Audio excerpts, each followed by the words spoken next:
And we are in February 28th, 2014 edition of this live worldwide broadcast of Truth Radio Show with Dan Bidondi right here at 990WBOB.com. And we're going to start the show off right away. We're going to have Darrin McBreen, Infowars.com nightly news anchor. He's going to be joining us right at the start of the show in just about a minute or two. But first, folks, we're going to... Today, we're going to get into a lot of news. We got a 2-hour broadcast, folks. We are now 2 hours, so our show's going to be starting at 8 o'clock Eastern, 7 p.m. Central, from now on till 9 Eastern, 10 Central. And we got a lot of stuff to talk about today. And after Darrin McBreen, I'm going to do basically a state of address to the criminals. That's right, the criminals, and I know they're listening, okay? Representative Joel Media, Mayor Angel Tavares, our treasurer, Gina Raimondo. These people are criminals, okay? They're criminals of the Constitution. They're coming after our guns here in Rhode Island, and they're introducing a new bill that's worse than that's in Connecticut and New York. And we're going to put a stop to that. We put a stop to that in April and May last year, and we're going to do it again. And that, use people listening out there, that's, for the Almeida crew and all that, stay tuned to after we get off the phone with Darrin, because I got some words to say, very bold words that probably could get me arrested. But it's not a threat or nothing. But very bold words on behalf of myself and tens of thousands of Rhode Island gun owners. Tens of thousands. And we're just sick of it. And we're going to, after Darrin, after that, we're going to get into the news. We got a ton of news to cover. We got World War III just about to pop off. Russia and the Ukraine going. I mean, just all kinds of stuff going on. Obama stepping on people's toes. NATO pushing that tyrannical regime around. And then at the last half hour of the show, we're going to get into a kind of a panel discussion about Bitcoin. Is it part of the Illuminati agenda? Is it controlled by the IMF? Is it to push the cashless society on the people? And we're going to get into a whole discussion about that the last half hour of the show. Me, my producer Sal here, and Kevin LaPrade here. And we're going to talk about that. But we're waiting for Darrin McBreen to give us a call in. And we're going to get into the discussion right away about guns, folks, because our Second Amendment is deadly under attack. And I can't express enough how severe, how important this is, folks. Okay? They almost took our guns back in April, the last spring here in Rhode Island. They were introducing these draconian bills to say we need to take away your firearms, assault weapons when they're defense weapons. You know, this guy, Joel Media, this bill, H7583 is tyrannical, folks. They want all the assault weapons, any gun that has more than 10 rounds, they want to take it.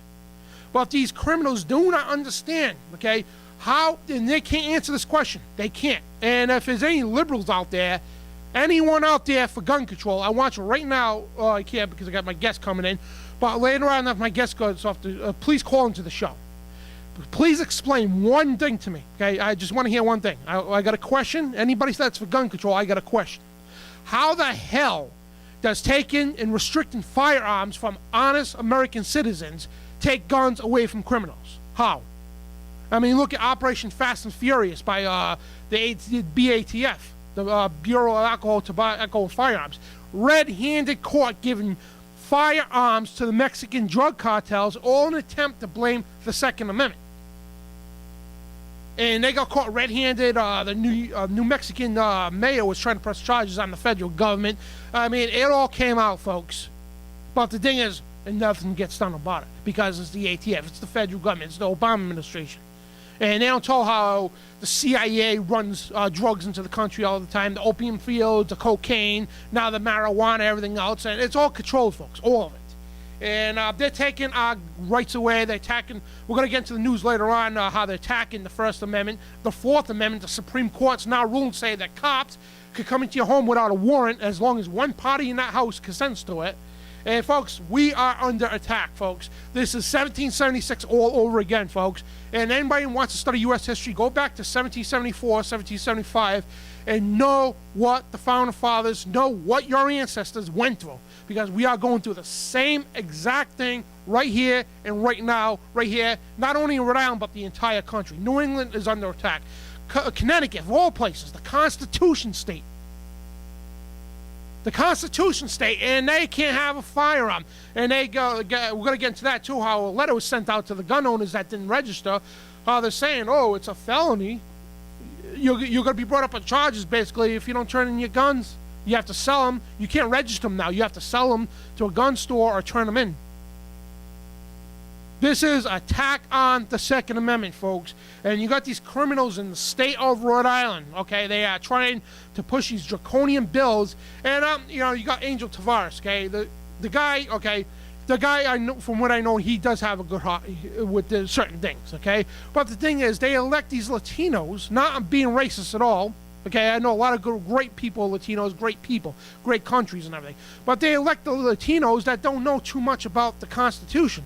So in their mind, in their heart, they think they're doing a good thing. Because you got scum like Michael Bloomberg funding all this stuff going on. Say, oh, all these mayors, oh, you got to push gun control. And these Latinos and these foreigners, so to speak, immigrants, U.S. citizens, they think they're doing a good thing. In their mind and heart, they really believe they're doing a good thing to take guns away from criminals when all they're doing is disarming American citizens.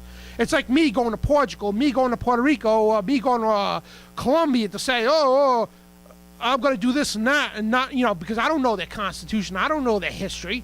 These people don't know American history. They don't know the importance of the Second Amendment. That's the point, folks. You know what I mean? That's the point. And, I don't know too much about Tavares, whatever, but Tavares, you need to wake up, okay? I know you supported the people with the 99%, they were camping out in the park. You supported that for a while. And it seemed like you were going for the Constitution. But, brother, do not go after the Second Amendment. And I'm going to try to get a meeting with this guy because he does have some good things and all that. But this guy, Joe Media, this guy, him, Gordon Fox, Gina Raimondo, these people are pure tyrants, okay? Constantly they're attacking the Second Amendment because Joe Media used to be a cop. So, of course, he wants the police state. Of course, he wants to get people that guns and everything to push a police state. It's just, it's really disgusting. And it's just like, I don't want to get to a rant right now because it just makes me so fed up and angry. It really does. And again, after Darrin gets off the air here, and we're going to give a special address to Joe Media and his group of Nazi thugs. And that's another thing, too. I posted all over Facebook. People say, oh, you shouldn't really call people Nazis. Oh, you got to be politically correct. Let me ask you something, okay? The same people, the same group of thugs and tyrants, I'm not saying Joel Media directly, but the FBI, the ATF, all these certain people, corporate interest groups. Let me ask you something. Are they being politically correct when they're blowing up the damn finish line in the Boston Marathon, killing a little girl? Are they being politically correct when they're killing kids in school?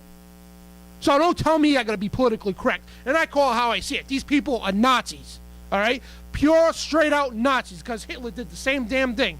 He started the registration because some idiot on Facebook said, the Nazis never took people's guns. What planet the hell you living on, buddy? You ever hear that, Kevin? Nazis never took people's guns? Isn't that stupid, moronic? Yeah, I can't come up with something worse than that. Yeah, and it's like, go back and study your history. They're the ones who started the whole damn registration thing because it leads to confiscation. I mean, Kevin, if it's out, whatever, it's like, if I was to say, all right, you gotta register your firearms, I know where they are now, what you have exactly. So now I can send my thugs over to your house, kick your door in the middle of the night with no warrant, and take what you have. I mean, like, well, how do you defend yourself? I mean, like, they registration, confiscation, annihilation. That's what the plan is. Annihilation of the Second Amendment. And I'm just lost for words, folks. I really am. And we're under a grave, deadly threat attack here. And I'm going to article here before Darrin comes on. California forcing guns off the market. And this is Jeff Knox, Infowars article here. California has been long on the sickening spiral path toward flushing all individual rights down the toilet. Few states have such a powerful and overreaching state government, and nowhere that is overreach the apparent than the state's gun laws. So again, California's been attacking the guns for years. because you had that communist Nazi himself, Arnold Schwarzenegger, running the state for 8 years or whatever it was. I don't know if they have 2-3 terms out there, whatever, but each state's different. But and they banned the light bulbs. You couldn't have 100-watt light bulbs. I mean, these people, they want to nanny-night you. They want to they want to micromanage every part of your life, every aspect of your life. And we're going to go to a break in about a second. And, folks, when we get back, we should have Darrin McBreen joining. He's pressed for time right now, so he's trying to get his work done down at Infowars, right in Infowars headquarters. So we'll be right back on the Dan Bidondi Show, Truth Radio.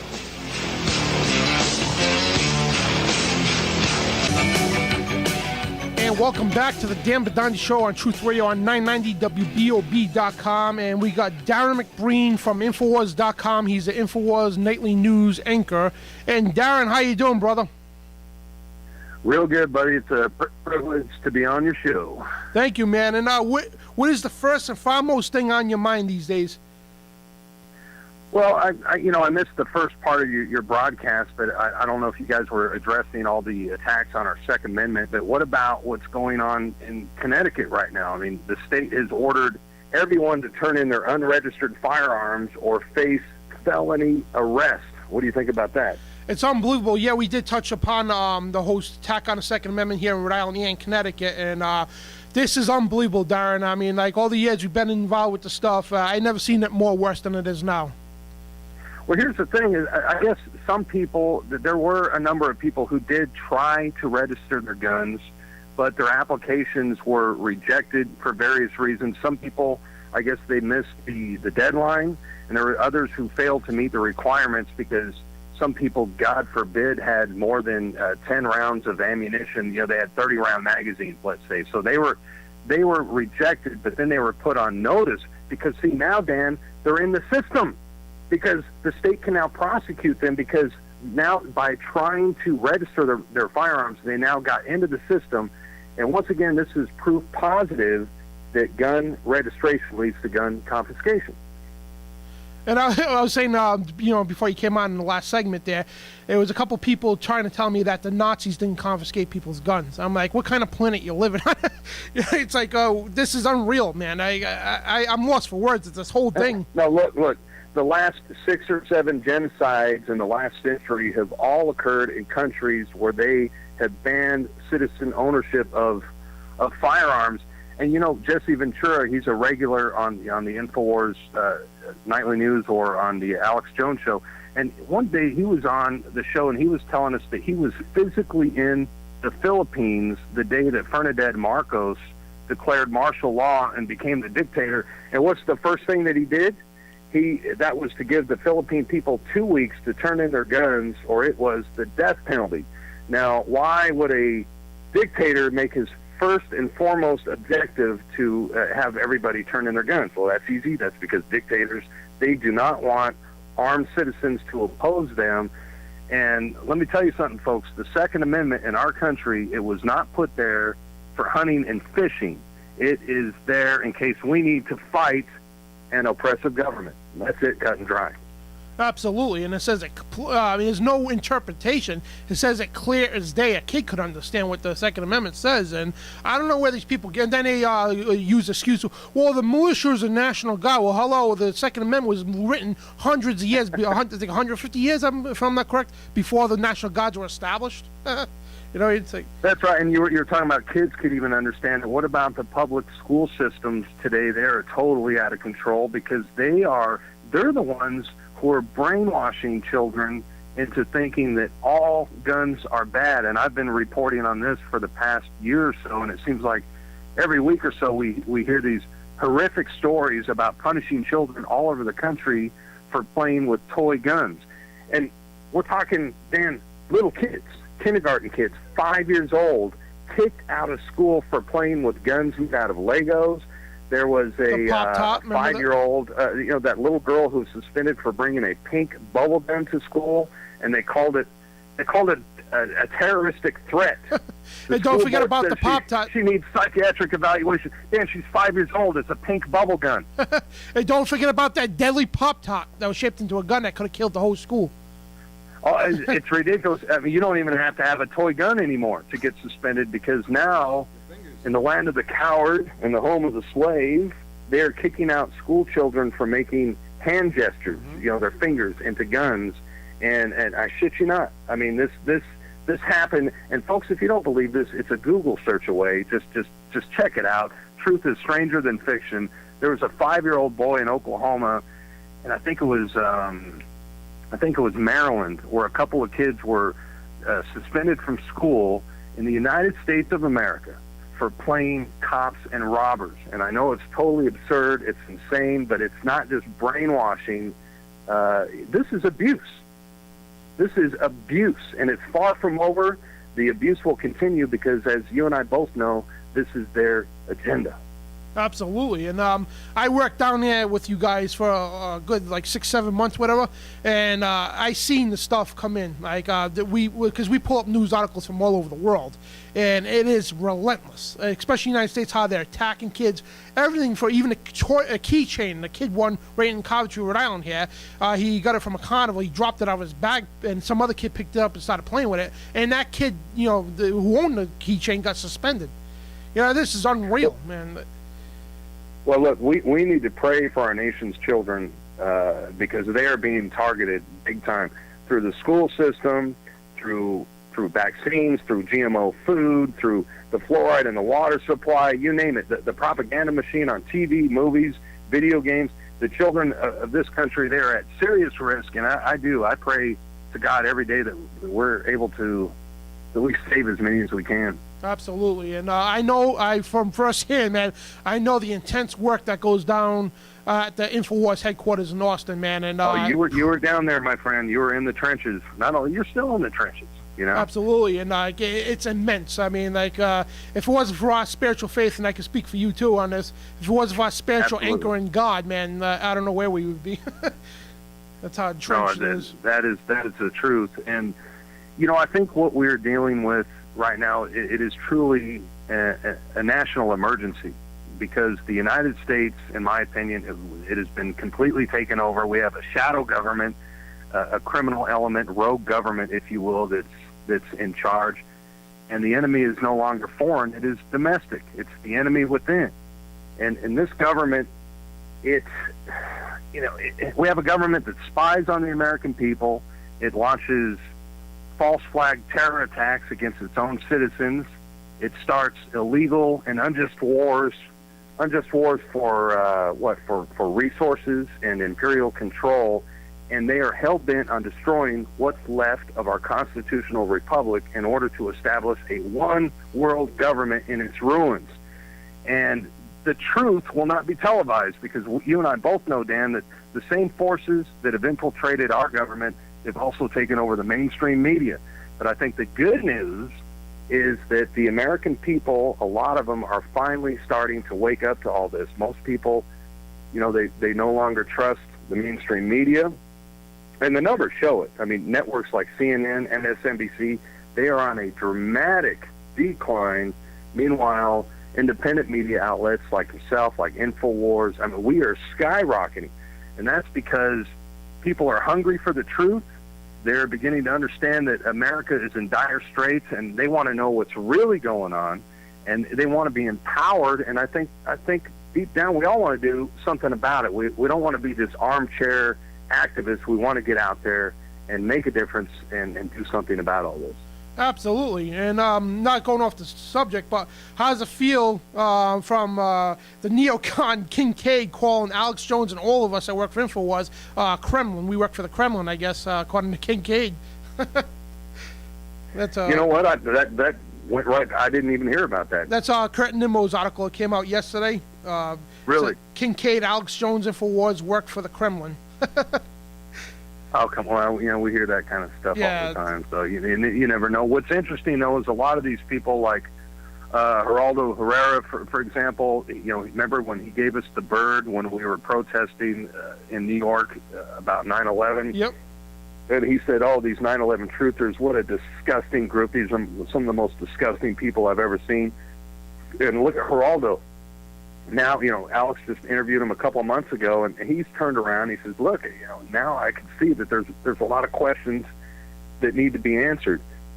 Today we had Tucker Carlson on, and he was really critical. He said everybody that believes in 9/11 is a bunch of freaking idiots, and I can't remember all the stuff. Really, really seriously bad-mouthing the entire 9/11 truth movement. So, he came on. He was in the studio today. We all got a chance to meet him, and these people it takes time. So you got to plant that seed, and we all have friends, neighbors, family members who are asleep. And it's very frustrating. I know you yourself, and there's members of your family, just like mine, who think we're batshit crazy. You got that right, man. But we just got to have time, and trust me, you plant these seeds, and eventually they will come around, because it's hard to recognize a lie, I think, but I think people understand the truth when they see it, and eventually they're going to come around. Absolutely, and I mean, it takes dramatic things to change people. Like, you got regular people that do bad stuff, and it takes them to go to jail and to learn about God to actually turn their lives around. I had an uncle that did the same thing. He was like a crooked person. He went to jail, and it took a dramatic effect to change people. And we don't want this dramatic effect to come upon you. We want you to wake up now. But I mean, like Darrin said, we got to plant the seed, and it takes time and God's time and everything else for that to sprout. And and people, if you're not waking up now, they're attacking you gun owners out there. I don't care if you're liberals. I don't care if you're Republicans. The point is, both sides of the fence, Republicans and Democrats, okay, right now the Republicans are playing pro-gun, which they're not. They're attacking our Second Amendment. They're attacking the Fourth Amendment. There's the First Amendment. I mean, it's an onslaught on us. First Amendment, Second Amendment, Third Amendment. The Obama is systematically destruction the entire Bill of Rights. That's how you can define the Obama administration. I think one of the reference points I like to refer to people is, I think it's always a good idea for people to go back and look at President Dwight Eisenhower's farewell address to the nation back in 1961. Remember, he warned us all of the military-industrial complex, and he said that the potential for this disastrous rise of misplaced power exists. He said that it will persist, and that only an alert and knowledgeable citizenry can stop it. And he was referring, of course, to perpetual war, a permanent war economy, just like we have now with the war on terror, which is not going to end anytime soon. I mean, and I think that not only was this a warning about the rise of American imperialism, but it was also a stern warning of the impending military dictatorship right here at home. We're talking a total military takeover backed by the banking cartels. And look, I understand we don't have armed troops patrolling the streets of America right now, but Dan, you and I both know that's exactly what they're training to do. They're training to do that. Look at that town they built. They're preparing for martial law. And meanwhile, if you look at the police forces across the nation, across the board, they are militarized. They have partnered with the Department of Homeland Security, who, hell, man, the police, they look like a military. They have SWAT teams, they have snipers, they have drones, they have armored freaking tanks, So in my opinion, the police forces across the nation are an occupying army right now as we speak. Unbelievable. And Darrin, could you stay on for a few more minutes? We got to go to a break. Yeah, sure. I got a few more minutes, and guys, and I promise next time I'll spend more time with you, and I think Jakari Jackson's going to want to come on with you next week. But we're getting ready to go catch the Stalingrad, the movie, at the IMAX theater, or else I'll be with you all night. All right, we'll be right back, and Darrin McBreen from Infowars.com.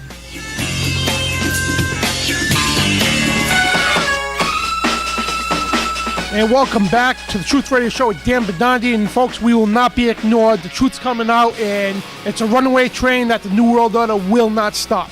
And we got, speaking of a runaway train of truth, we got Darrin McBreen from Infowars.com, nightly news anchor. He's going to join us for a few more minutes. I guess he's going to go out with the guys. Lucky guy, yeah. Anyway, they're going out to see a movie. But Darrin, how you doing, bro? Well, if you're here, you'd be going with us. Damn right, man, we got to get you out here this summer. Yeah, definitely. I would love to do that. And the moment's call, man, I'll be on the plane, man. Well, while we were on break, I was just scanning through some websites, and I forgot about remember the Southern Poverty Law Center? Yep. And they're like a far leftist group that's funded by George Soros, and they come out with these lists every month, or I'm sorry, every year, that it is a potential terrorist. They're like a hate watch group, okay? And this just points out that the enemy of the state, according to like the Department of Homeland Security and people like the Southern Poverty Law Center, it's no longer international terrorists. It's us. We're the enemy. Because I'm looking at this list, and it's returning veterans, it's people who support the Constitution and the Bill of Rights, it's Ron Paul supporters, people who listen to Alex Jones or Alex Jones himself, people who are listening to this show. I mean, the Liberty Movement is being targeted big time, and if you just look at the Southern Poverty Law Center's hit list, and I mean, your jaw will drop when you read this list, because it includes some of the most honest, hardworking, and patriotic people in the country. And Dan, have you seen this list? Do you know what I'm talking about? Absolutely, and it's also, let's include Homeland Security's Operation Endgame and also the FBI's Project Megiddo. Right in that document, Project Megiddo by the FBI, all that Darrin listed, plus anybody who believes in biblical prophecy and anybody who is anti-New World Order. Right in the Christians are definitely on the list. Well, number one on the list is Chuck Baldwin, who's he ran for president in, I think it was like 2008. Yeah. Yep. But Larry Pratt from Gun Owners of America. Those of you who don't know who Larry Pratt is, just YouTube search Larry Pratt debating Piers Morgan on the Piers Morgan show about the Second Amendment. Oh, You'll get a pretty good idea who Larry Pratt is. But Luke Rudkowski is on the list. Alex Jones, he's public enemy number one. Yep. You know, Alex Jones is on the list. So they're really, really going after the Liberty Movement big time. Absolutely. And how many times has Homeland Security or the Secret Service come into the office down there in Austin, man? Well, once a month. You know, we're pretty used to it. And they always come on when Alex is on the air. Yeah, interrupt the show. It's like you think it's like just wait a couple hours, he'll be off the air pretty soon, but they always have to come on when he's on the air. It's bizarre. Unbelievable. And I know if it wasn't for God, God's got that protective covenant over the headquarters down there, but if it wasn't for that, the New World Order's got their prime target is the Infowars headquarters. And it's adrenaline rush, folks, working for Infowars, because you're at the tip of the spear and passing it to the New World Order. We are on the front lines. There's no question about it. And I know you've been there, and trust me, they haven't forgotten about you, especially after your little incident at the Boston bombings, at the press conference following the Boston bombing. That was amazing. Well, yeah, the Obama Secret Service guy. I didn't know at the time it was the Secret Service, but he's like, give me the evil eye, like he wanted to kill me right there. But I was like, I pointed my finger in their faces, and I'm not afraid, you scum, you know what I mean? And I got God protecting me, so it doesn't matter what happens to me. You know what I mean? As long as the truth gets out. I just want to remind our audience that the more people know about false flag terrorism today than ever before because of you, Bionic Dan Bidondi. Because after the Boston bombings, I mean, it was you who fired off the very first question it was an international audience. And would you ask them, was the Boston bombing a false flag terror event, so the TSA has an excuse to put their hands down our pants?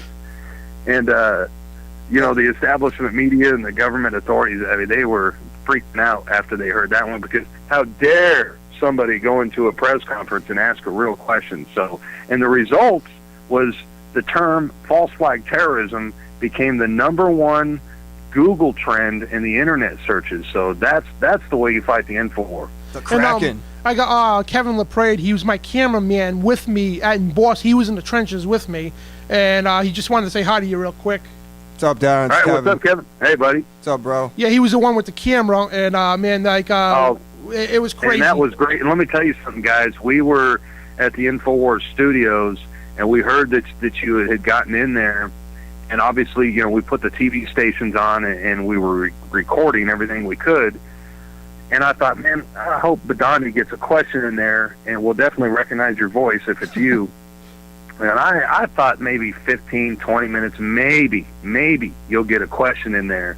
And the very first question, boom, Bidondi launches the Infowars torpedo. And it was like someone scored a touchdown at a football game. We were cheering, and it was very exciting. And I just love it, man. I'll never forget that moment. Oh, it was great, man. And I was texting with Rob Dew there, and it was like basically what I did too is I paid attention to the announcer. They introduced who's going to speak, whatever. So I timed it just right because I know it's like there's no raising hands in that place. You got to shoot your question out. And I try to overtalk everybody. And so as soon as that guy was done, like right his last word, I shot that question right out. And because I knew if I didn't get that opportunity, man, the people would just stomp over you if you don't get, speak out. Yeah, well, like I said, number one Google trend, number one search. So that was awesome. Yeah, I mean, that was awesome. And you like when we bullhorned CNN right on the sidewalk there. It was great. It was beautiful. And a lot more people now know what a false flag attack is. Maybe we should do a man on the street where we ask people what a false flag. For those of you in the audience, a false flag terror attack is when a government attacks itself or its own citizens, and they blame the attack on their enemy. It's an inside job. Absolutely. Well, they got government documents, Operation Northwoods, the Gulf of Tonkin. I mean, we could go on to it's an Army Field Manual. I think it's FM 31-20-3. It teaches how to stage well, you false talk flag. about Northwoods. I think that's one of the most documented false flag operations in history. And Operation Northwoods, it was obtained by a Freedom of Information Act request back in 2001. And it was authored by General Lyman Lemnitzer, the Joint Chiefs of Staff, and it was approved by the Pentagon. And this was back in 1962 as an excuse to invade Cuba to take out Fidel Castro. And luckily, by the time it reached John F. Kennedy's desk, he not only said no, he said hell no. And rumors have it that he fired General Lyman Lemnitzer as a result of all this madness. But the Northwoods document called for violent terrorism to be launched on the streets of Washington, D.C., Miami, and elsewhere across America. It called for innocent people to be shot on American streets. It called for snipers to shoot and kill our own troops out there in Guantanamo Bay. And remember, they're going to blame all this on Castro. They wanted to sink a boatload of Cuban refugees, so they were going to murder men, women, and children in boats on the way from, they're escaping Cuba trying to get to Florida, and people would be framed for bombings that they did not commit. And I think the scary part of the Northwoods document, and it sounds eerily familiar to 9/11, and that was the fact that it called for commercial airliners to be hijacked, and they wanted to crash a passenger airliner in the ocean, and blame it on that preferably full of high school and college students, so Americans would get very, very upset about that. So these people were obviously maniacal. They were crazy. It was approved, and it would have got the green light if John F. Kennedy didn't reject it. So this is a dramatic example what our government is capable of doing. And those of you out there, that's a conspiracy theory. Look, this is a live, living, breathing document. It exists in the National Archives. It was obtained by a Freedom of Information Act request. It was approved by the Joint Chiefs of Staff and the Pentagon, so look it up. Absolutely, and you can go to Google right now, a stop page, type in Operation Northwoods PDF. You go right to the National Archives page, the .gov websites. It is right there, folks, right in your face. And they got the Army Field Manuals, how to stage false flag terror attacks for the higher military. And this stuff is real, folks. It's not conspiracy. This is real. .gov websites, everything. And I mean, I know it's hard. When I read Operation Northwoods, I got to be honest with you, I was like, this can't be real. I read it again because I think it's 6-7 pages. The list goes forever. It's just, you've got to be kidding me. Now, some people could debate as far as the hijacking of an airplane. They did say something about faking it, that they would pretend like they put high school and college kids in there. Regardless, that's what they wanted you to think, is that Castro sent some terrorists to hijack a plane and crash it into the ocean. And of course, that would have played upon the sympathies of all the American people. We would have been so pissed off. Everybody would have been demanding that you go in there and invade Cuba. This is how war starts, and this is how they come after us domestically as well. I mean, think about it. If the terrorists recently in 9/11, they hate us for our freedoms. That's why they attacked us. They hate us for our freedoms. So yeah, get everybody up and up. Then the terrorists, then they won. They won. Right now, because how free are we now? Yeah, really. You know, we can't even take pictures of federal buildings. We can't even, we got the police, putting their hands down our pants, roadside checkpoints, the TSA Viper teams. I mean, our rights from the First Amendment on down have just been totally violated. It is the systematic destruction of our Bill of Rights. And like I said, this is a national emergency. We've got to wake up. The Democrat and the Republican Party, they're both sold out. They're both bought, controlled, and paid for by the same foreign banks that control us all. Absolutely. Now, Darrin, we're going to go to break. Do you want to stay or are you going to go? Dude, I got to go. Right. They're outside right now, and they're waving me. I guess Alex is going to go with us, so we're going to head out, and we're going to watch this Stalingrad. But love you, brother. Love you too, brother. And, praise Jesus. We're going to continue this fight, and hey, we're gonna bring it to the New World Order, and we will prevail. I promise you, brother. Damn right, brother. God bless you, Darrin. And tell the guys I said hi, and God bless you, brother. I'll talk to you soon. All right, hey Kevin, take care, buddy. Yep, thanks, Darrin. All right. And that was Darrin McBreen, Infowars Nightly News anchor. And folks, we will be right back on Truth Radio Show with Dan Bidondi. You never want to say, but I've never had a And it's time to stand up and shout. And first of all, I want to thank Darrin McBreen from Infowars.com, nightly news anchor, coming on our show. Next week, I guess we're going to have Jakari Jackson. He's also a nightly news anchor and a reporter for Infowars.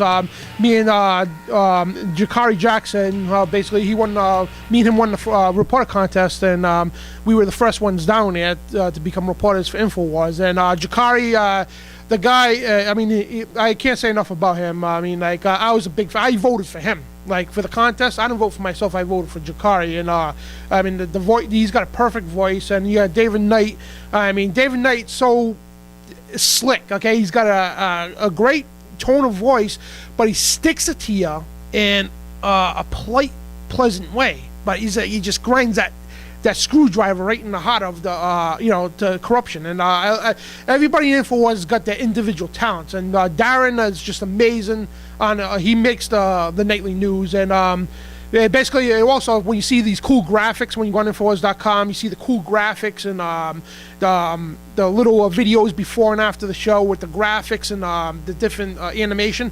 That's from Darrin McBreen and Marcos Morales, and we're going to have Marcos on too. Those guys are completely amazing. And you got John Bound. He's a great editor. He's one of the producers too. He's a reporter too. Me and him's been in the trenches at the Austin Airport, and we dealt with Homeland Security and that corrupt scum Texas cop there that was trying to intimidate me, the same one that tried to intimidate Alex Jones. And it's just like we built up a brotherhood over the time I was there. It's like it felt like it was overnight because I just it was no better feeling than get up early just to go to work. I loved it. I mean, I was work day was like a certain time, but I got there early, stayed later just to put that extra in, and because I felt like I wasn't doing enough. I want to do more to fight the New World Order. And but the thing is, all of us, even the girls, everybody that worked there, we're all like a brotherhood. You know what I mean? Because we all come from families that we're looked down upon, and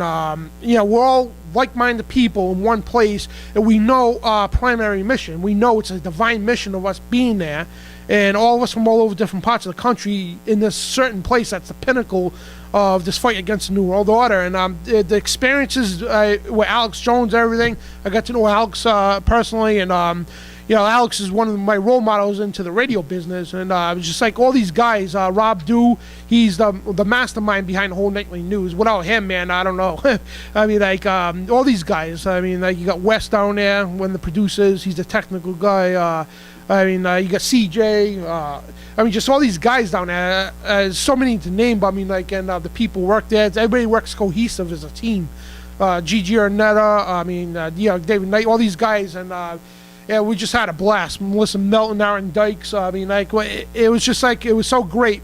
We do our work, and we all get together. And usually when people leave work, they go to their own lives and they do this and that without the employees. But all of us, after work, we all hung out. We were over at Darrin's house. We went out to the bars. We went out to different places, the movies. We all hung out together. We went swimming together. Just like and their girlfriends, and we all knew each other's family. And it's just like the experience was unbelievable. And it's one of the best experiences of my life is becoming a reporter for Infowars.com. And I can't say enough about them. And that's why I frown upon it all the time when people say, "Oh, Infowars is fake," or Alex is an insider. If you knew Alex Jones, okay, personally, you would not say that. I never in my life met a person that worked so hard in their life, so hard, fighting the New World Order. These guys are, I can't say enough about them. And it's just a great experience being down there, and it's a pleasure, a privilege to, be a reporter for them. And it makes me want to try harder, get better, and everything else. And, because I'm not a perfect speaker, but I'm always trying to prove myself. I'm always trying to, get to the next level, but we got to move on to the news, and because we're coming up upon the second hour soon, about 10 minutes, and I do want to, before we get to the news hour, and, I'm going to talk about the Bitcoin and everything else, and I do want, because since we talk about the Second Amendment, I do want to shift gears right back to that again, because I want to address right now Rhode Island Representative Joel Media, House Speaker Gordon Fox, Providence, Rhode Island's Mayor Angel Tavares, which he's the prime candidate to win governor in 2014. And we got our friend Todd Giroux. He's got a show right here at 990 WBOB. It's called GX Radio. He's on tomorrow morning. And we're pushing for him. He's independent, he's pro-gun, and we're all pushing for him.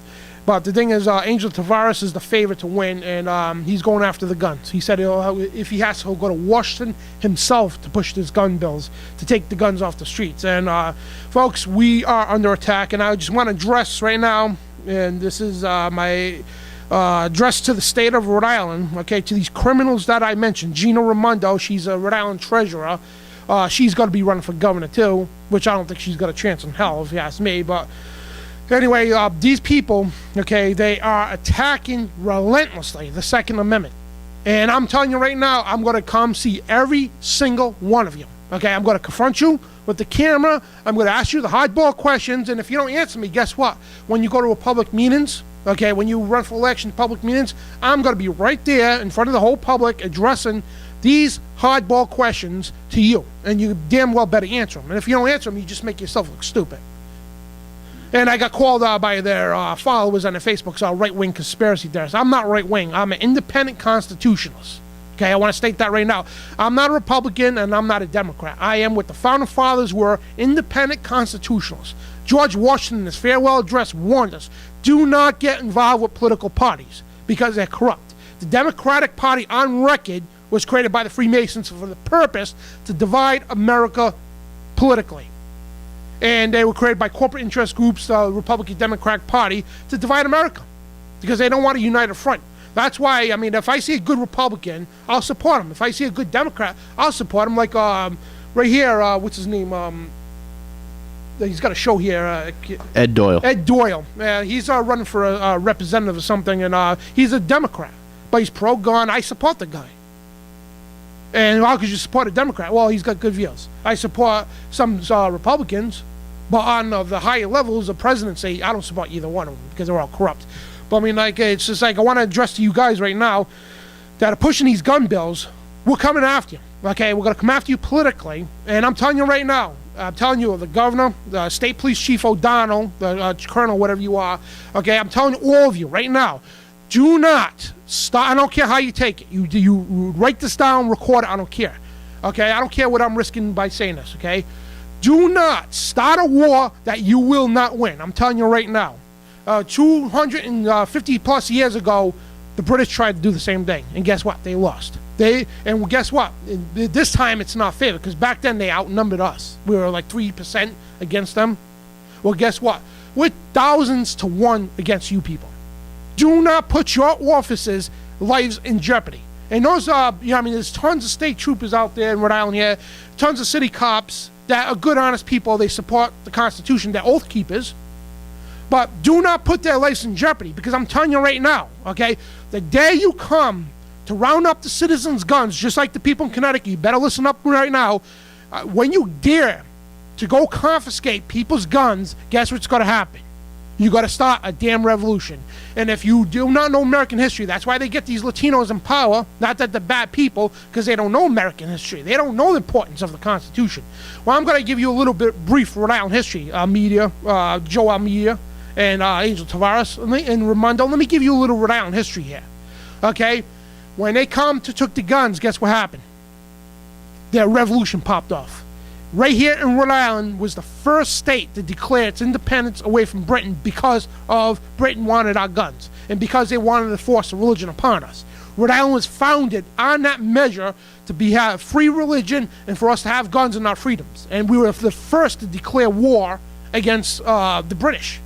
And we didn't just throw tea off the boat and ship in Boston. We sank the damn Gaspee, okay?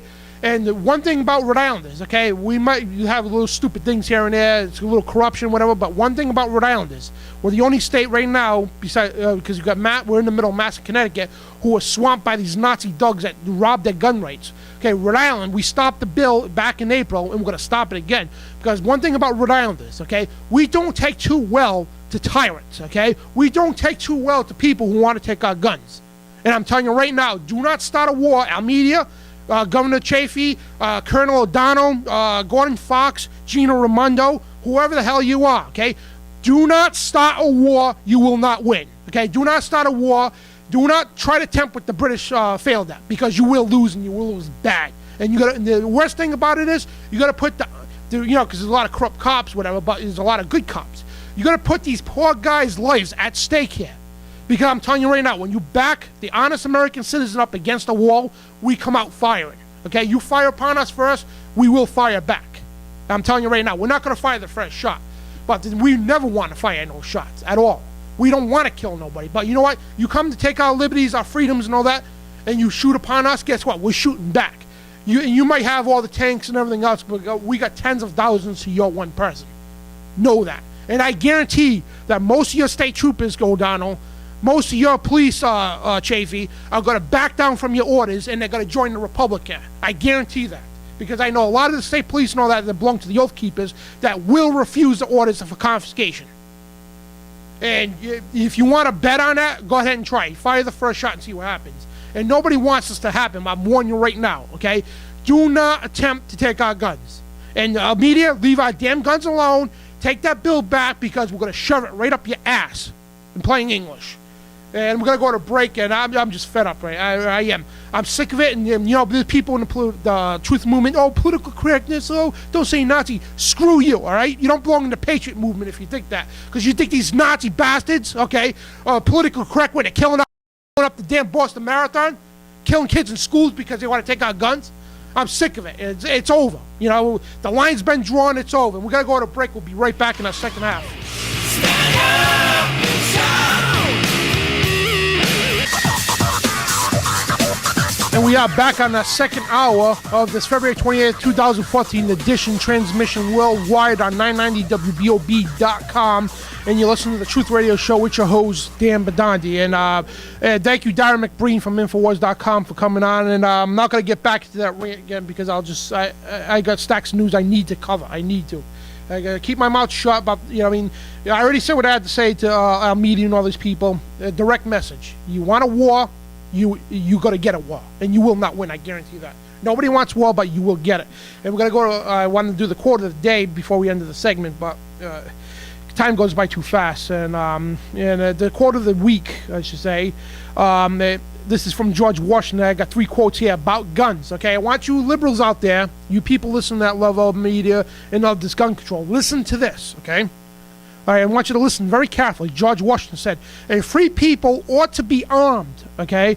And Thomas Jefferson said, no free man shall ever be debarred from the use of his arms. I don't know what part of that you don't understand. And Thomas Jefferson, quoting the 18th century criminologist Caesar Bessaria. He quotes, "The laws that forbid the carrying of arms," and this relates to today, this relates to what's going on right now, "and the laws that forbid the carrying of arms are laws of such a nature, they disarm only those who neither inclined not determined to commit crimes. Such laws make things worse for the assaulted and better for the assaultants." In other words, it makes things worse for us honest us honest people and better for the criminals. And they serve rather to encourage than to prevent homicides. For an unarmed man may be attacked with greater confidence than an armed man. Thomas Jefferson. Now, what part of that you does not infuse inside your biological computer in your head? What part of that? Then the Second Amendment shall not be infringed. You know, what part of that you don't understand? And then when talking about muskets, let me get that. Kevin was talking about. He showed me a gun because people say, "Oh, they had muskets back then, and they didn't have high capacity rounds." Well, you're wrong. I'm going to tell you right now. Yeah. They didn't envision anything more than a musket. What was that rifle? It was more than 10 rounds. You got it right here. Yeah, it was 20 rounds. It was a 20-round magazine. This was back in 79. 79. Okay, this is, the so-called muskets that they only used. They had 20-round capacity magazine.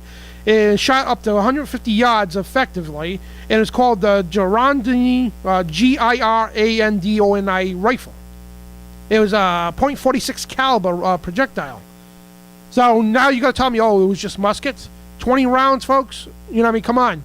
And there's tons of quotes about the guns and everything. And if you don't want, like another quote from Washington, "A firearm's a liberty's teeth. Without the Second Amendment, you don't have the rest." Bottom line, because if they take the second, all your rights are gone. So all you trendies out there, all you liberals, let's take the guns. I'm going to go out and party. Guess what? When they take the guns, you're not going to be able to go out and party. Okay? You're not going to be able to go to your trendy little bars and act like little gay boys and all that. You're not going to be able to do that. It's going to be outlawed. You're going to have curfews. You're going to be forced inoculations, FEMA camps, the whole 9 yards. I mean, just ask them, Dan. Say, if you get invaded, what are you going to want? A gun with 10 rounds? Or possibly a gun with maybe more than 10 rounds. Absolutely. Maybe. And it's crazy. And I got to move on to the news here because we're going to get to the Bitcoin in the next, the bottom of the hour here. And we're going to get into some health news. We're going to fly through this one. Basically, the whole eugenics thing and everything. This is funny. You got to laugh at this, guys. Al Gore and all this. They have a study now. This is from Kit Daniels, Infowars.com, publishing this. There's a study now. It's crime, weather, and climate change. Now, this is what they're saying. That global warming will cause more rapes. But, we're the conspiracy theorists. We're the conspiracy theorists about global warming is going to cause more rapes. And it's people who own SUVs. This is what Al Gore said years ago. It's your fault that the polar caps in Mars are melting, and the polar bears can't swim. The penguins can't swim either. And when we all been to zoos, we've seen them all swimming. The Roger in his pocket, Rhode Island there. And this is ridiculous. And they say it will cause an additional 108. Where they get the numbers? Okay, they're saying this is Michael Ranson, a senior associate with ABT Associates, alleges that global warming will cause an additional 180,000 cases of rape and 22,000 more murders by 2099. Global warming's going to do that. You're talking about Al Gore, right? The inventor of the internet? Yeah, no, this Michael Ranson, a senior associate. And these people, where do they get their logic from? But we're the conspiracy theorists because we know it's not global warming. It's called the solar maximum. Anybody just pick up a damn science book, okay? You idiots out there. Pick up a science book and read. It's a solar maximum that heats up the whole solar system, and it cools back down. It's a cycle of the sun. That's all it is. Nothing to do with I can guarantee you one thing, Dan. Climate change will always be there, and it will always change. It's climate. It changes. Yeah, but it's nothing to do with global warming, folks, so you got to wake up. And you got Kansas attack on fluoride now, which is good. Don Salazar reporting Kansas lawmakers mull anti-fluoride bill. And they're trying to take the fluoride out of the water. Thanks to activists like yourselves all over the country, they're taking the fluoride out. And I know there's a lot of liberals out there, new listeners right now. What do you mean fluoride? Why is it? What are you talking about? It's good for your teeth. No, it's not. Go to Google, okay? Type in fluoride link, Harvard studies, fluoride link to IQ reduction. Harvard studies proved that fluoride reduces IQ. I mean, in 1930s eugenics programs, Hitler used it in the drinking water. It was part of the whole eugenics program to dumb down the Jews. And you got Florida, a county says no fluoride to water. They're not putting, this is from Infowars.com. Florida County says no to water fluoridation. And following the debate over adding the chemical fluoride to county drinking water, Hernando County, Florida, has decided not to force Medicaid residents. And we're having a big victory on the fluoride because we're taking it out of the waters. I mean, like, well, you got to be more active here. We got my friend Will Turbot. He's a big activist with the fluoride here in Rhode Island. And this spring, we're going to get really active with that. We're going to attack these water companies and say, hey, listen, it's like, get the damn fluoride out. We get the stats alone prove, okay, people, look it up. Harvard studies proves it. The FDA, ADA, whatever, had no choice to take fluoride out of the baby, the water for the baby and everything, the formula and all that, because it causes dental fluorosis. It reduces IQ. I mean, look at your toothpaste, right? In the back of the toothpaste, it says, the warning, they label, swallow more than pea-sized amount called poison control. If that don't put a red flag in your head, now you go get organic toothpaste, non-fluoride. There's no warning label on that. They say to call poison control in the fluoride toothpaste because it's deadly. I mean, our grandfathers, anybody's grandparents, you could ask them. They used to use fluoride for rat poisoning. In Amesbury, Massachusetts, back in 2010, they did a report how the fluoride wasn't dissolving in the water. And that was what the report was about, because they were buying the fluoride from China. It wasn't dissolving. But they were at the water treatment plant, and as they pan the camera by the bag of fluoride, right on the bag it says do not ingest, causes kidney failure, neurological damage. It had the skull and crossbones, and it's poison, folks. Oh no, but they only put 1 parts per million. But it builds up in the bone. Okay, no other chemical builds up in the bone more than sodium fluoride. And sodium fluoride is not natural. It's a chemical deposit. It's a derivative of fluorine and aluminum byproducts. Poisonous gas. Yep. And we got a whole history on it. I made a documentary about this, but YouTube, I mean, they strike you for the stupidest things, copyrights, and I got to get that back up somehow. But it was a whole history about sodium fluoride. Now, calcium fluoride is natural, but it's still really not good for you. But that's not what they use. They use the sodium fluoride, which is totally different. Then you got Monsanto's glyphosate linked to kidney disease epidemic in poor farming regions. Now, what glyphosate is, folks, it's the prime active chemical in Roundup and any weed and germ killers. And that's what they spray on the sidewalks to kill the weeds and all that. But the active ingredient in there that makes it deadly is glyphosate. And we did a study on that. I mean, there's been tons of studies on that, how the glyphosate, it reduces your sperm count. It even causes neurological effects on the people. So, I mean, you get the kids, the animals that, play in the yard and all that, and plus the rain runoff gets into your drinking water, and the kids track into the house, and your little babies crawling on the floor, getting the glyphosate. I mean, you get the cities all over the place spraying that stuff on people. But they're saying now, which we've been telling you, now it's on record, that Monsanto's glyphosate is now linked to kidney disease epidemic in poor farming regions because they use that stuff to kill the weeds. When people don't know that vinegar is a natural weed killer, and it's safe, and it's cheaper than using that Roundup deadly stuff. And we got Monsanto's Roundup in another article here, reported by Russia Today. Monsanto's Roundup may be linked to fatal kidney diseases, new studies suggest. And it's all over, folks. I mean, it's all over the internet, and it's all over the studies. All these places are now coming up to study links to say this stuff is deadly. And now you got confirmed Fukushima radiation reaches west coast of Canada. Now we had the Infowars.com reporters Jakari went up to the west coast of Canada, and the west coast of California. They went to the beaches to take radiation test levels, and they were coming up with high doses of radiation on the beaches and all that from Fukushima. People, oh, that's old news. No, it's not. It's still leaking into the ocean. Now it's confirmed, reported by Paul Joseph Watson. Researchers discover cesium near Vancouver, and it's confirmed that Fukushima radiation from Japan has now reached the west coast of Canada. And how long is it going to be until it starts filtering into the Pacific Ocean and besides the Atlantic Ocean and all that? And it's disgusting, folks. And if anybody knows Bible prophecy, the Bible does say how 2/3 of the ocean is going to be polluted. And could this be it? Where it remains to be seen. And this is worse than the Chernobyl. We're going to go to break. We'll come back with some more news, and we're going to get into the Bitcoin discussion. We'll be right back on Truth Radio Show.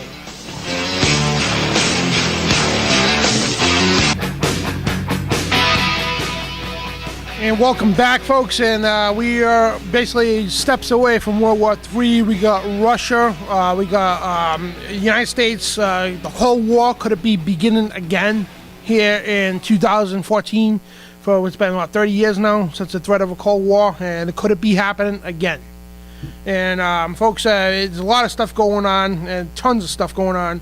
And it's crazy. And we got the whole thing with the Ukrainian, the whole rebellion that's going on, the whole revolution, all that. And the United States wants to get involved. The NATO wants to get involved, which is pissing Putin off to say stay the hell out of our backyard. Which people call me all anti-American for saying this, but Putin's right. We have no business being in his backyard. And he called, the thing I like about Putin, though, he calls Obama out and NATO out on the bullcrap. He calls it bluff. Say, hey, well, I'll match ship for ship for you. You guys, troop for troop. If you want to come in our backyard and start a fight, we're going to kick your ass. That's what they're saying. The thing is, the only reason why we don't attack Russia for because they're an equalizer. See, the thing is, I'm going to explain something about bullies, okay? A bully will never attack somebody that could possibly defend himself, or especially beat them. They'll never do that. Now, the United States, and I wrote I want to try to get Putin on the show. I wrote a letter to him. I don't know if it's even going to get to him, if probably gets intercepted by the NSA or something. But I just told him right out, hey, listen, our government doesn't speak for its people. We don't want war. We don't want nothing to do with it. That's none of our business. Our founding fathers stated that. And our government doesn't speak for us. And but I'm not saying Putin's perfect either. You know what I mean? I'm not saying that at all. But I mean, we don't have no business being over there. And the thing is, they want to go after the Ukrainians because I guarantee somehow, some way, the United States had something to do, which they did because we got an article here, the U.S.-backed neo-Nazi party given key roles in the Ukrainian government. And they also put a central banker by the IMF appointed as Prime Minister of Ukraine. So yes, the U.S., the UN, NATO, and all that, and the IMF all have their hands involved with this whole Ukrainian crisis going on. Same thing with the Egyptians. The United States government funded the Muslim Brotherhood. They put them in power. They instigated the violence. So they could come in as the good guys and help Egypt and take the country over. What you do is, if it's an empire, you fund the political leader. Okay, you fund the whole operation, problem, reaction, solution, and you cause the chaos, and you come in as the saviors, like they want to do with the Mexican drug cartels. And anybody's in the Mexican drug cartels don't fall for this because what they're doing is they're giving you money and weapons. They're giving you money and weapons, so you cause all this violence in Mexico, so we could come in and squash you, and we'd be the good guys, even though we set you guys up. That's what they're doing in the Ukraine, and they did that in Egypt. But the people are fighting back. But the thing is, they don't want to mess with Russia because Russia is an equalizer. So the big bad bully, United Nations, NATO, and the United States government, not the people, the government, they know that, well, Russia's not a place to be, that you could bully around like a small Middle Eastern country. Russia will kick your ass if you go in their backyard. And that's Obama. He acts like he's all arrogant and cocky, but he knows if they step foot in their backyard, they're going to get their asses handed to them. And I'm not saying I'm a communist, whatever, I'm not. As the founding fathers said, George Washington's farewell address again said, do not get involved with an empire, do not join alliances of other nations, because they will come in and bring us down. And exactly what is going on, we're dividing and conquering. And we say it's for freedom, to liberalize countries. No, it's world conquest for oil, the IMF, the United Nations, that's all it is, for a new world order, that's all it is. And they appointed a central banker as Prime Minister of the Ukraine. And Ukrainian parliament installed following a coup last week has voted to appoint, I can't pronounce his name right, Senley Yakisayak as new prime minister of the country. And he's part of the IMF, And the Assistant Secretary of State for European and European Union Affairs, as the U.S. State Department, called him as a natural choice. So you got the United States backing, that's where this other article comes into, the U.S. backed neo-Nazi party, given key roles in the Ukrainian government. So you got the IMF sliding this guy into power, so the United States is all behind it, because again, they want to take over people's backyards, and I'm telling you right now, I hate to say it, but, you know, and anybody's in the military, if you're sent over there, don't go. Do what you have to do, because Russia don't fool around. They will use nukes if they have to. And, you know, they're an equalizer. And I'm not saying they're good, all perfect and all that, but, you know, we have no business being over there. And you got NATO responding to the Russian mobilization over the Ukraine. NATO's Anders Fogh Rasmussen, he says, we stand ready to continue assisting Ukraine in its democratic reforms. And it's the U.S. Department of Defense, he said. I mean, it's just like, we're ready to come in your backyard and stand. And then Russia responds back to the United States saying, basically expand its military presence globally. So Russia's putting its people everywhere. They got Russian submarines patrolling the east and west coast of the United States, right in international waters. Fully tactical nuclear weapons on the submarines.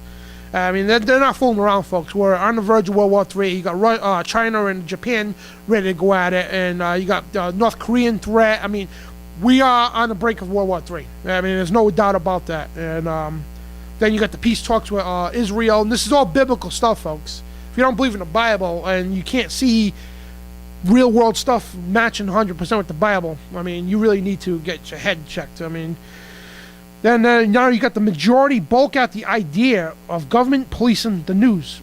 So this is I was trying to tie this into the Russian stuff, but this is about the well, this actually ties in because we talked about it last week, how the FCC wants to stop monitoring news agencies. So this is going to tie into this, because when this truth starts coming out about stuff, they're going to start filtering it. You know, to say, oh, we're doing a great humanitarian thing. We're trying to liberate Ukraine. We're trying to protect them from the bad Russians, even though it's none of our business and we instigate the stuff. So you got the FCC trying to make their way into the media network. And now you got Russia puts fighter jets on combat alert as tensions mount. I mean, this is exploding, folks. And it's on. Putin deploys troop battalion. And Russians raise flag over Ukrainian Republic of Crimea. I mean, we're on the verge of World War III, folks. And we got to move on with the news because we got tons of it. And I just sit here rambling my mouth off and never get to the news like I'm supposed to. But now you got more stacks of news here. And I want to cover the technocracy stuff that's going on. And more invasion of, first, before I get to that, I want to, how the First Amendment's under attack in California. It's just so much news, folks. I mean, we could be here for hours, and this is headline news of the week. So we try to cover the most we can. And this is the most important news. Your federal court denies First Amendment in California. Mexican holiday trumps the Bill of Rights and T-shirt case. We talked about it last year here on 990WBOB.com. Our kids in California were wearing American flags shirts on Cinco de Mayo to their high school, and they were told to take the shirts off or they would be suspended. And they went up to the federal court, and now the federal court says, no, it's not a First Amendment violation. No, you can't wear your American flag on your American soil school because you have to have respect for Cinco de Mayo, another country. So First Amendment is going out the window. Now you got Clarksville student suspended for a knife in father's car. So a Tennessee high school student in Montgomery County has been suspended after school officials found a knife inside his father's car. First of all, why were they searching his father's car? So he drives to school, goes to school, didn't bring the knife in. They found the knife in his car. It was a fishing knife because they go fishing. So what gave them the right and authority to search the kid's car? Then they suspend the kid over it. I mean, like Darrin was talking about, this is an attack on the school kids, folks.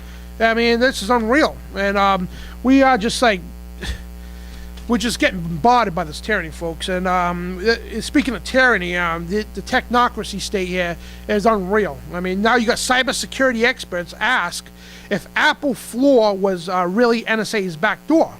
And we talked about the Apple phones and everything else, how the NSA openly admitted they used the Apple phones, Google, to spy on you. That's on record now. And security hole appeared just 1 month before the NSA bragged it had penetrated Apple servers. Steve Watson on Infowars.com reports this, and he's got a whole article on that.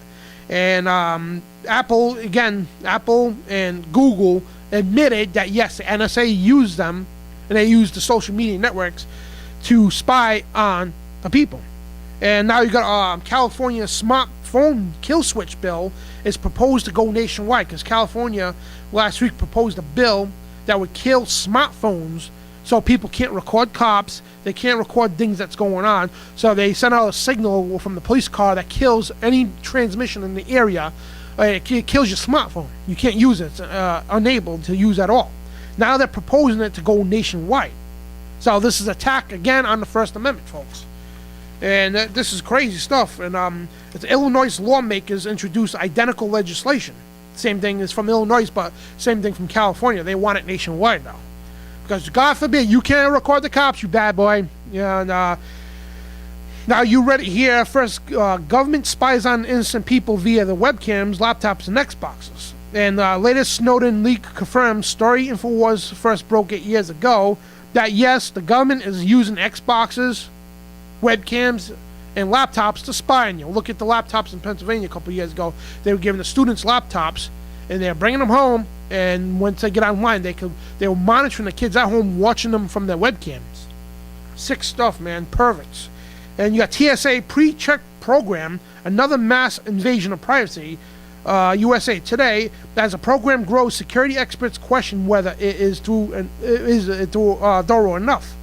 Any privacy experts warn against giving up personal information in exchange for a faster trip through the checkpoints. They try to push this express checkpoint, but the thing is, you're giving up so much information that is irrelevant to traveling at all. It's irrelevant for security, period. Then you got a special report. Naked body scanners deployed on U.S. streets. Well, we've been telling you. And New Jersey airports set up energy-efficient lights that also spy on travelers before they even get to the ticket counter. These energy-efficient upgrades are popping up all over the country, helping the mass surveillance apparatus save money while stealing liberties. So we've been telling you, folks, they're going to the movie theaters, they're going to the train stations, the bus stations. They're going to set up the checkpoints at the ball games. Look at the Super Bowl. The last 2-3 Super Bowls has been a complete police state. I mean, you had to get molested just to go see Peyton Manning in the Super Bowl. I mean, irradiated either one or both. And yes, they are paid government trolls on social media sites, what we've been telling you too, blogs, forums, and websites. This is Michael Sidner from American Dream. Do you want solid proof for paid government shills targeting websites, blogs, and forums? We call them trolls. They're paid people, folks. They sit in cubicles. They're psyops, they call them. They belong to police agencies or government agencies. They get paid for 8 hours or whatever to sit behind a keyboard, pose. They make fake Facebooks, acting like they're part of the group, whatever. They're pro guns and all that. But they infiltrate you. Then they have other accounts that they purposely trying to piss you off. They troll you. Well, that's not true. Even though you blast truth to them, all these documents and all that. And we're going to go to break in a second. And folks, we've been telling you for a long time that yes, the government is using trolls. Okay, they get paid to sit 8 hours a day behind a keyboard to spy on you. We're living in a technocracy, folks. And again, invasion of your First Amendment, your Second Amendment, the Fourth Amendment, the whole Constitution is going in the shredder, folks. And we'll be right back. And we got to talk about Bitcoin. Is it a fraud or an Illuminati scam? We'll find out. We'll be right back. And we are back on the Truth Radio Show with Dan Bidondi, folks. And speaking of the song, I love these songs that come into the show, and it just fires you up, and it's like so related to what we're talking about. And yeah, it's just like I love it because the New World Order. I can't drive 55. You know what I mean? Like they want the New World Order. They want to micromanage every aspect of your life. And the thing is, we're not going to tolerate it. We ain't. We're not going to tolerate it. We're not going to stand for it. We will resist. And the thing is, I know that you scum could come kill me. I know that. But the thing is, the idea in my head will live on. The people who I inspired will live on. They're gonna, they're gonna eventually go their own way, start their own blogs, their own radio stuff. So you can't stop an idea. And if you don't think so, if you think you can, just look at history. Look at 300, which I got to see that new movie coming out this month. Coming up here, the 300 movie in IMAX. It's gonna be awesome. But 300 is a real story, and 300 people stopped thousands of people to push. They were the first freedom fighters, just about. And look at I think it's Shamgar from the Bible. There, he killed 400 Palestinians by himself with an ox guard. And because the thing is, these cockroaches don't understand. The same cockroaches here in Rhode Island. Okay. They don't understand one thing, what drives people like us. Okay? There's a spirit, essence of liberty, freedom, and God. Okay? And when we got that, we defy odds. It's not us. It's the spirit of liberty, freedom, God, and the spirit of 1776 that flows through us. Look at the founding fathers and all the people. They were heavily outnumbered. They were just farmers. And now we went against the world's strongest and most experienced army, the British troops. They were trained from birth to be army people, to be in the military. We were just farmers and regular people. But why we won for it? Because we had something they didn't. And if you look at the history of Fort Henry, it tells the whole thing with the Star Spangled Banner. But we don't have time to get to all that. But the thing is, they don't understand one thing, that's electricity of liberty, freedom, and the spirit of 1776 that they cannot comprehend, that drives to us. The spirit of God that drives us.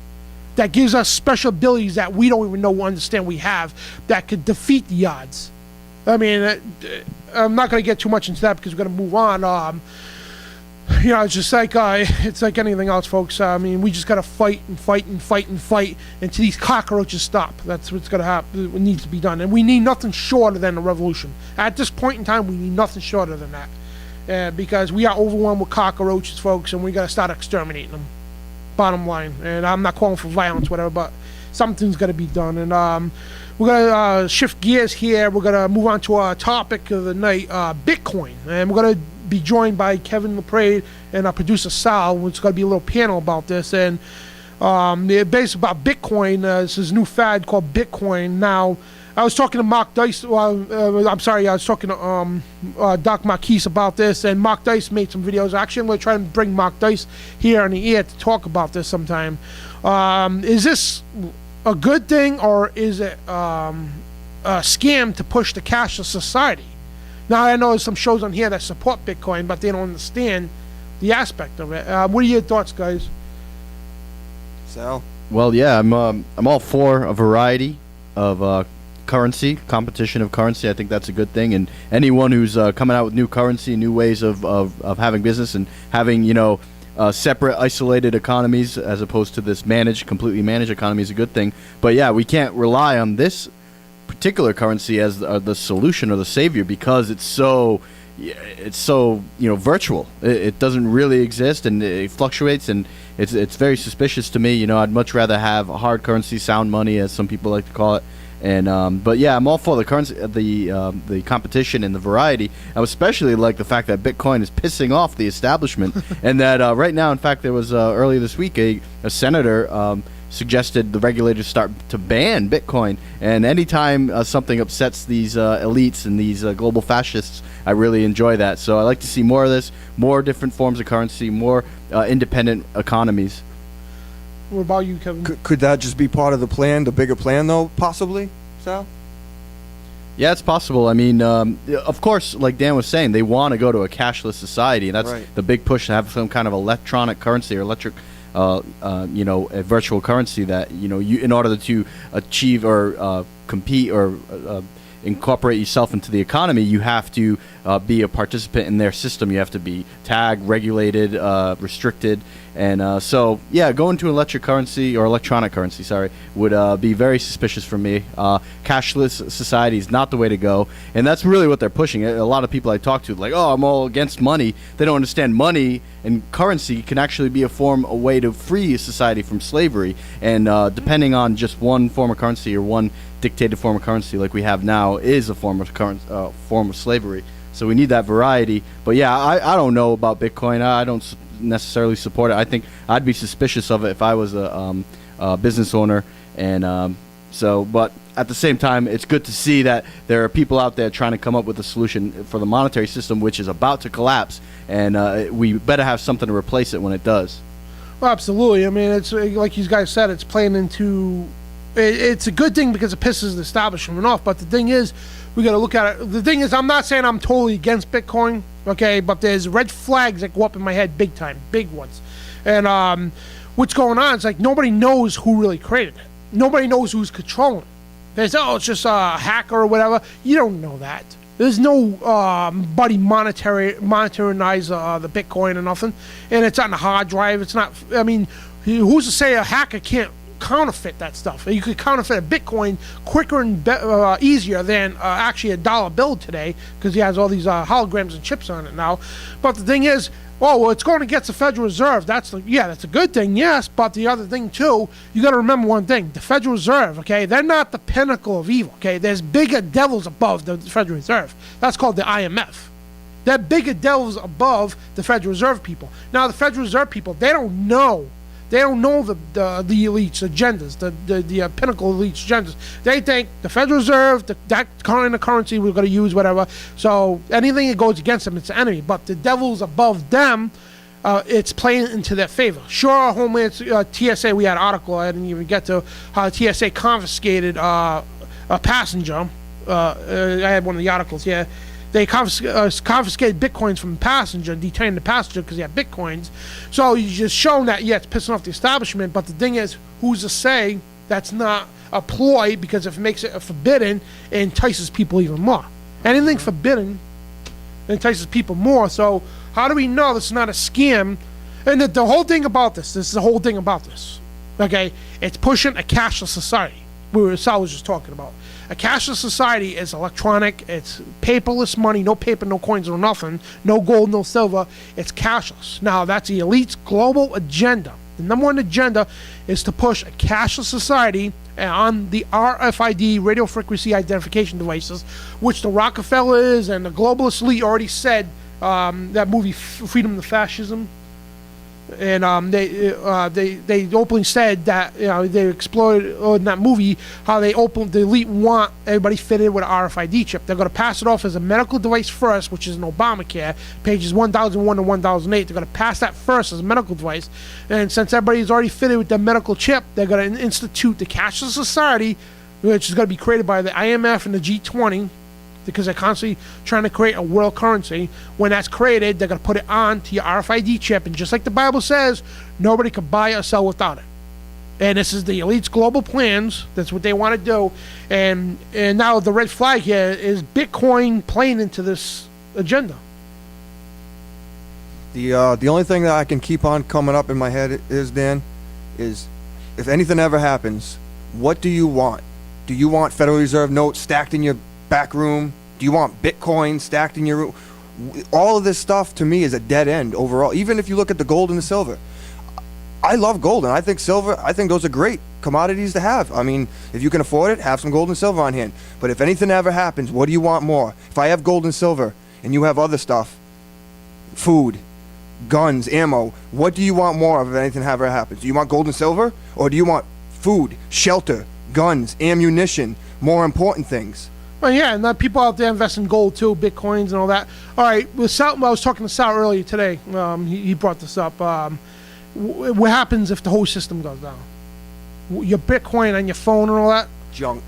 It's going to be junk, yeah, because it's not going to be... I mean, look at Fukushima. The disaster happened. You think those Bitcoins would help them then to feed their families? You think gold and silver would have helped them to feed their families? Junk. Junk, yeah, exactly. It's all junk. And would you say, Sal, about that when the system goes down? Yeah, the system eventually will go down, and that's really their plan. I mean, it's obvious. Anybody with fifth grade education would see that the economics are unstable, unsustainable, and it's going to collapse. And When that does, they want to replace it with their world currency.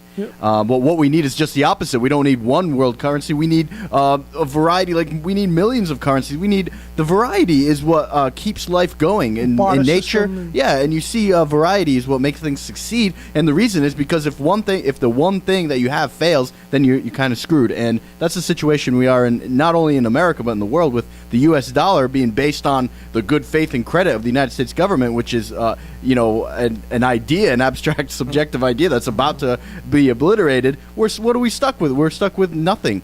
And so that's what we need. We need local currencies all over the world. Anywhere you have a local economy, have your own form of currency, and that way, if one fails, you always have something to Absolutely, replace it. yeah. If you have a town or something, a rural area, and you have your mayor and all that little town area, you could come up with your own currency to use exchange for service. You come up with your own system. That's the problem solver basically for each individual town and all that. You could come up with that, but of course the government would be all over you for that. And the other thing too, Doc Marquise was telling us too, Illuminati, from Illuminati we had on a couple weeks ago. He was telling us that gold and silver and all the precious metals, that controlled too by the same people. The Rothschild, they have the little section of London they own.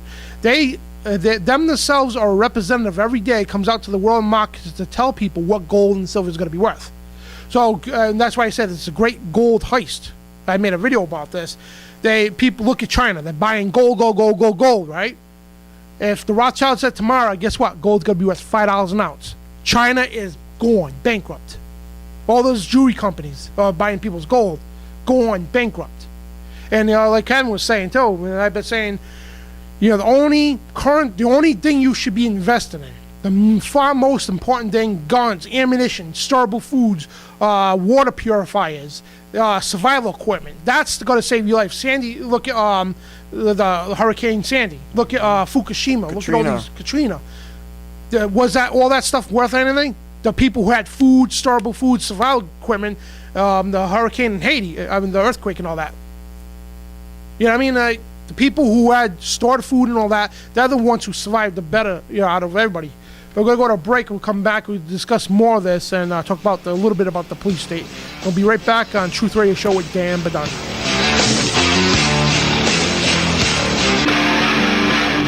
And we are back on our final segment of February 28th, 2014 edition. Almost lost what year it was. It's just time is moving by so fast, man. And right now we're discussing Bitcoins, and I guess we're going to save the police state probably for next week. I got tons of news more, and again, we could be here for 4 hours, never touch all the news, and it's nonstop. It really is. Like Darrin McBreen was saying earlier, and we just get bombarded with it from all over the place. And it's not just Rhode Island; it's all over the country, the world. And that's why we focus not only on Rhode Island but the whole country and world news, because we're a worldwide broadcast. So we can't just talk about Rhode Island all day, because people in Florida or whatever, they're not going to care what's going on in Rhode Island. It's big, like these draconian gun laws. But this Bitcoin, though, it's like, a lot of red flags go up in your head. I mean, like Mark Dice made a nice video. If you go to Mark Dice's YouTube channel, he's got a video, I think he came out yesterday, the day before, about the Bitcoin. He thinks it's an Illuminati deception. I believe it. I really do. I believe this. And I know some shows and people on WBOB that for Bitcoin, and I'm not arguing against you guys. I mean, I love you guys, like brothers, whatever. But I'm telling you, I'm calling it how I see it. So I think this is a huge scam by the IMF. Of course, the establishment's going to be against it because the Federal Reserve. But again, you got to realize one thing: there's bigger devils above the Federal Reserve. Bigger devils, okay?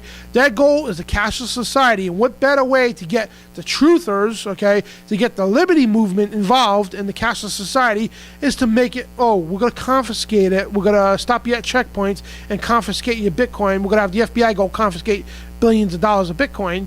Because, again, when you make it forbidden, when you make it illegal, people want it even more. Just like marijuana, I guarantee it. No, a lot of people smoke it because it's adrenaline rush. Because I guarantee they make it legal, it's going to eventually die off, the fad. That's what's going to happen. And it's just like anything else, fireworks, okay? They made it, and Rhode Island was forbidden for years. That's people bought it even more because it's cool, because you're breaking the law or whatever. Then they made it legal with some fireworks. Now it's like, yeah, whatever. It's like it's like anything, you know what I mean? And you find thoughts of guys on Bitcoin. I mean, like, what do you see coming out of this? 2 thumbs down. I'm all set with that, and I could care less about it. Sal? Yeah, I'm suspicious of it, and I wouldn't invest in it, me personally, at this point. I wouldn't either. And there's not enough information about it. And people say, well, it can become physical currency. But the thing is, who monetizes it? That's the point. Who's behind it? Nobody knows. Oh, it's some hacker. How do you know that guy's not from the IMF? You don't know that. Again, and the whole point of the whole thing, because it promotes a cashless society. Oh, what's wrong with a cashless society? Well, if you're in the truth and liberty movement, you should know damn well a cashless society is pure out bad altogether. Now, when you have a cashless society, let me explain what happens, okay? It totally eliminates the private sector. You can't, because it could be monetized, they could know who's doing what's going on, what the transactions are for.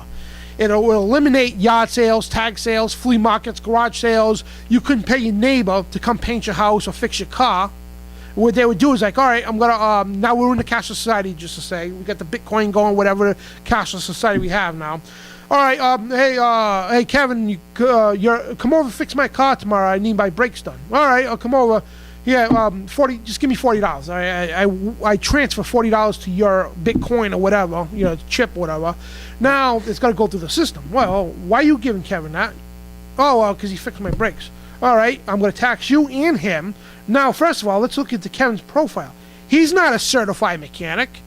Then all of a sudden, the city's going to be knocking at your door. The state, we're revoking your registration because you had an uncertified person fixing your car. It's not safe. Now you have to go to a regular shop and get raped because they got to tell you need rotors and everything else too. When you don't, you got to get raped. Then you have to get recertified, inspected. And this is unreal, folks. And that's the small steps of what's going to go on. And yard sales, you can have a yard sale. And if you did, you'll be taxed for every little thing. You'll have to, and then you have to get not only a permit for the parking and all that, like some cities do, but also some special permits, a retail license. I mean, they'll go to nanny-nice, they'll go to monitor and micromanage every aspect of your life with a cashless society. So those of you people out there listening that are in the truth movement, the liberty movement, or just anybody at all, that is the dangers of a cashless society. And if you think Bitcoin's going to save the day because it's against the Federal Reserve, which is a good thing, but the bad thing is it's a cashless society. Well, that right there should put a red flag in your head. That alone. That's the biggest red flag in my head. And the second biggest red flag is nobody knows who is controlling Bitcoin. And if I become a good computer programmer, I could create a Bitcoin myself. I could clone Bitcoins because you could you get a good programmer, you get a Bitcoin, and I'll clone millions of them. I have 1 million Bitcoins and not even buy them. I cloned them, and there's no law against that because the Bitcoin's not really for the law anyway at this time. And it's like, so who's to say you can't control? I mean, like the currency we have now, yes, it can be counterfeited, but it's harder now because they got the chips in the new $100 bills, and that's because they could drive by your house and they can scan how much money you got in your house. That's what that's for. It's not only for counterfeit; it's to see how much money you have. And it's again micromanage every aspect of your life. And again, with this cashless society, it's doomed from the start. Because I got a lot of liberty people. There's nothing wrong with a cashless society. Well, it's actually you don't know your stuff right because it pays right in favor for the New World Order. So you accept the cashless society and all that. You're just giving the New World Order what they want. That's all you're doing, and you gotta be monetized and micromanage every aspect of your life. So yeah, go ahead and push your Bitcoins. Go ahead and push the cashless society because you ask for evil, you gotta get evil. That's what's gonna happen. And the Bible foretells us. The Bible foretells the cashless society, the mark of the beast that's in the right hand or in the forehead, not in because the New Bible say it's on the forehead or on the hand. No, it's in the right hand or in the forehead. No man can buy or sell without it. The number of the beast is also the number of man, which is 666.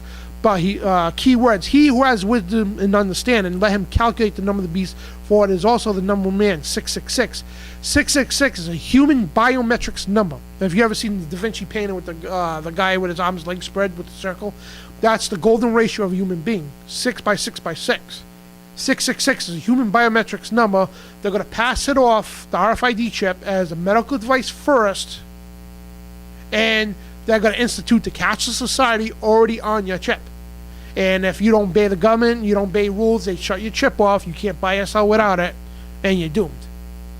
And the folks, the stuff is here now, man. You got the dumbed down mainstream religions, all of them, every single religion out there, every one of them. You're all stupid, okay? And I say that with no respect at all, because you don't listen to your own Bible, because your religion is not representing the Bible. The Bible is not religion. Okay, the Bible is the truth, the faith, the belief in God, Yeshua Messiah, Jesus Christ. That's what it is. It's not Catholicism. Okay, Catholicism is not the church. Okay, the Assembly of God, the evangelist Christians, all you people, Pentecostal morons or Mormons, I should say, and Jehovah's Witnesses, all you people are wrong. Okay, and you all play in favor for the New World Order. And because your congregations are so dumbed down, they never know what the hell the New World Order is. They're going to accept the mark of the beast. The Bible even says that. Many people are going to be misled and fall for the Antichrist, basically. And that's what's going on today. All these churches and ministries are accepting the global one-world religion. The Pope's adorning it. Billy Graham, Pat Robinson, the 700 Club, the TBN Network, all saying the global one-world religion is a thing of God. We all serve the same God. Well, no, we don't, because I don't serve the same God as the Muslims. Allah is a moon god. I don't serve no damn moon god. I'm sorry. And we got about 2 minutes left in the show, and we're going to get more into the stuff about religions, more into the occult aspect of it, and we're just going to get, again, my promo says, what you're told not to talk about, politics and religion, guess what? This is exactly what we're going to talk about. And anybody says, well, you're not politically correct, you could take your political correctness and shove it up your ass. I don't care if you're in a liberty group, a truth movement group, whatever. There's no place in the liberty movement, okay, no place in the truth movement, no place in liberty at all for political correctness, because our founding fathers weren't politically correct. And if you think I'm extreme, if the founding fathers came alive today, man, you don't know what extreme is until you see what they're going to do, okay? There will be war with the government tomorrow. There will be a shooting war. I guarantee everything, my vital parts of my anatomy, that the founding fathers came alive today, there will be a shooting war with the government tomorrow. No doubt about it. And it's all truthers out there. You little extreme, whatever. Blah, blah, blah. You shouldn't really call people Nazis. Well, I call it how it is, man. They are Nazis. The people in Rhode Island here try to take our guns. They're pure Nazi scum. Almeida, Tavares, Raimondo, Gordon Fox, you're scum. You're Nazi scum, and I'll call you that to your face. And it's my First Amendment to say that, and because I call how I see it. And Kevin and Sal Dykes, man, for the input on the Bitcoin and all that. And folks, our Constitution's under attack. We got about 30 seconds left, and we're gonna have Jakari Jackson from Infowars.com on next week. And thank you, Darrin, for coming on. And hopefully you get Alex Jones on. I'm gonna drag your butt on here, Alex, one day. I'm telling you. I know you're a busy guy, but I'm gonna drag you on here. But this is Dan Bidondi for Truth Radio Show. Check me out, TruthRadioShow.com. And thanks for listening. God willing, we'll be back next week, next Friday, new time, 8 o'clock. We got a 2-hour show, 8 to 10 p.m. Eastern Time. And thank you for listening to Truth Radio Show with Dan Bidondi on 990WBOB.com.